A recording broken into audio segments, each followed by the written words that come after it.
حضرت عقیل رضی اللہ تعالیٰ عنہ اور طالب پیدا ہوئے۔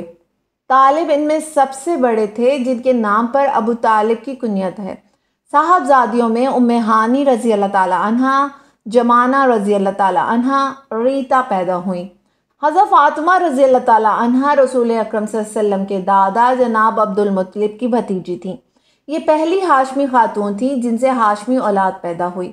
حضرت فاطمہ رضی اللہ تعالیٰ عنہ جس دور میں پیدا ہوئی، اس وقت اہل قریش کی شرافت، ذلت و پستی کے گڑھوں میں دفن ہو چکی تھی۔ معاشرہ سخت اضطراب، انتشار اور زوال و انحطاط کا شکار تھا۔ شرمناک خرافات اور جاہلانہ رسومات نے انسانی زندگی کو جانوروں سے بدتر کر دیا تھا۔ اخلاقی اقدار کا جنازہ نکل چکا تھا۔ قریش اپنے دین کو دین ابراہیمی کا علم بردار اور محافظ سمجھتے ہوئے دوسروں سے افضل و اعلیٰ خیال کرتے تھے۔ اسی احساس برتری نے غرور و تکبر کا روپ دھارتے ہوئے ان کی انفرادی اور اجتماعی زندگیوں کو گناہوں کے ڈھیر میں تبدیل کر دیا تھا۔ عالم یہ تھا کہ ماں، بہن، بیٹی اور بیوی کے مقدس ترین رشتے بھی پامال ہو رہے تھے، یہاں تک کہ اپنی نوزائیدہ بچیوں کو زندہ دفن کر دینا فخر کی بات سمجھی جاتی اور اس کے قصے محافل میں بیان کیے جاتے۔ ویسے تو اہل قریش شریعت ابراہیمی سے کوسوں دور تھے، البتہ خاندان بنو ہاشم کی اکثریت دین ابراہیمی ہی کی پیروکار تھی۔ حضرت فاطمہ رضی اللہ تعالیٰ عنہ بنت اسد خانوادہ ہاشم کی چشم و چراغ تھیں۔ اپنے حسن و جمال اور معصومانہ حرکات کی وجہ سے پورا گھرانہ ان کا گرویدہ تھا۔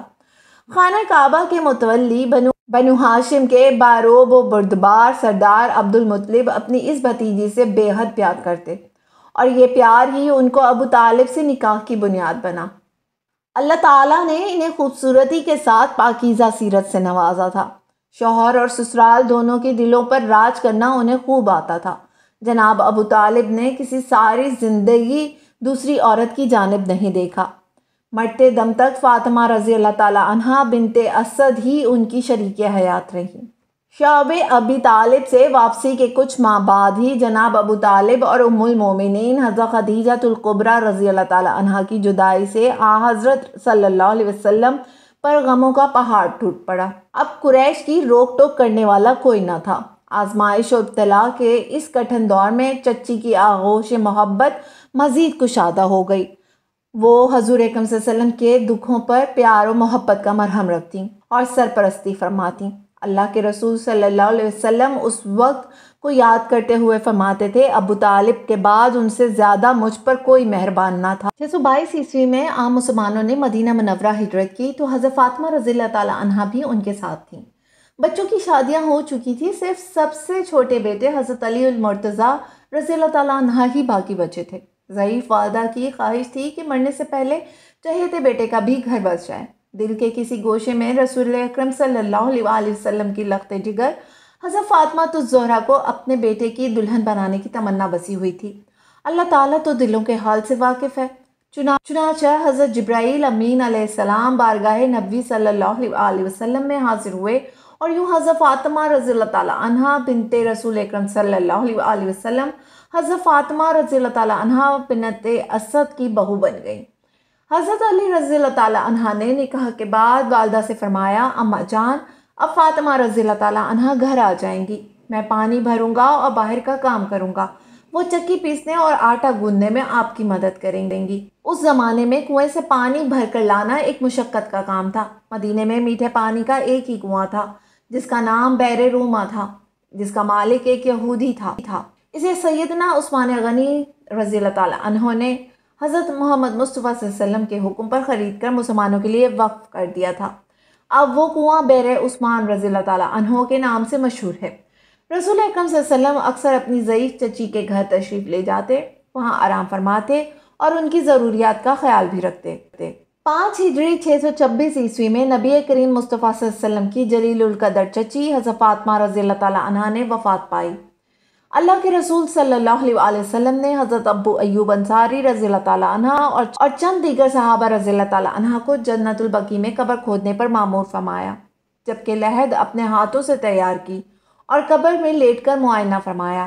ان کے کفن کے لیے اپنی قمیص دی۔ صحابہ کرام رضی اللہ تعالیٰ عنہ نے اس کی وجہ پوچھی تو فرمایا ابو طالب کے بعد ان سے زیادہ میرے ساتھ حسن سلوک کسی نے نہیں کیا، اس بنا پر میں نے انہیں اپنی قمیص پہنائی کہ جنت میں ان کو صلہ ملے، اور قبر میں لیٹ گیا کہ قبر کی سختی میں کمی ہو۔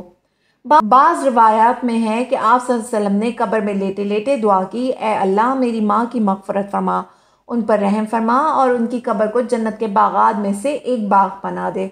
اہل سیر لکھتے ہیں کہ رسول اکرم صلی اللہ علیہ وسلم تدفین کے بعد ان کے گھر تشریف لے گئے، آنکھوں سے اشک جاری تھے۔ آپ صلی اللہ علیہ وسلم نے وہاں موجود اہل خانہ سے فرمایا میری ماں کے انتقال کے بعد انہوں نے حقیقی ماں کی طرح میری پرورش کی، بچپن سے جوانی تک میرے ساتھ شفقت، محبت اور پیار کا ایسا تعلق رکھا جس نے مجھے اپنی حقیقی ماں کی کمی محسوس نہ ہونے دی۔ مجھے یاد ہے بارہا ایسے مواقع آئے کہ جب یہ خود بھوکی رہتی لیکن مجھے کبھی بھوکا نہ رہنے دیا، خود موٹا جھوٹا پہن لیتی لیکن مجھے ہمیشہ اچھی اور صاف پوشاک پہناتی۔ میری ماں کے میرے اوپر بے شمار احسانات ہیں، مجھے امید ہے کہ اللہ ان کی قبر پر اپنی رحمتوں کا نزول فرمائیں گے۔ دوستو یہ تو تھی مختصر سی تاریخ حضرت فاطمہ رضی اللہ تعالیٰ عنہ بنت اسد کی، جو کہ رشتے میں تو حضور اکرم صلی اللہ علیہ وسلم کی چچی تھیں مگر انہوں نے ان کے ساتھ والدہ جیسا سلوک کیا۔ امید کرتے ہیں کہ آپ کو یہ ویڈیو ضرور پسند آئی ہوگی، اپنی رائے کا اظہار کامنٹ باکس میں ضرور کیجیے گا۔ شکریہ۔ امید کرتے ہیں کہ آپ کو آج کی یہ ویڈیو بہت پسند آئی ہوگی۔ ویڈیو اچھی لگے تو اسے لائک کرنے کے ساتھ ساتھ اپنے دیگر دوستوں کے ساتھ بھی شیئر کر دیجیے، اور ہمارے چینل دی اسلامک واریئرز کو سبسکرائب کرنا نہ بھولیں۔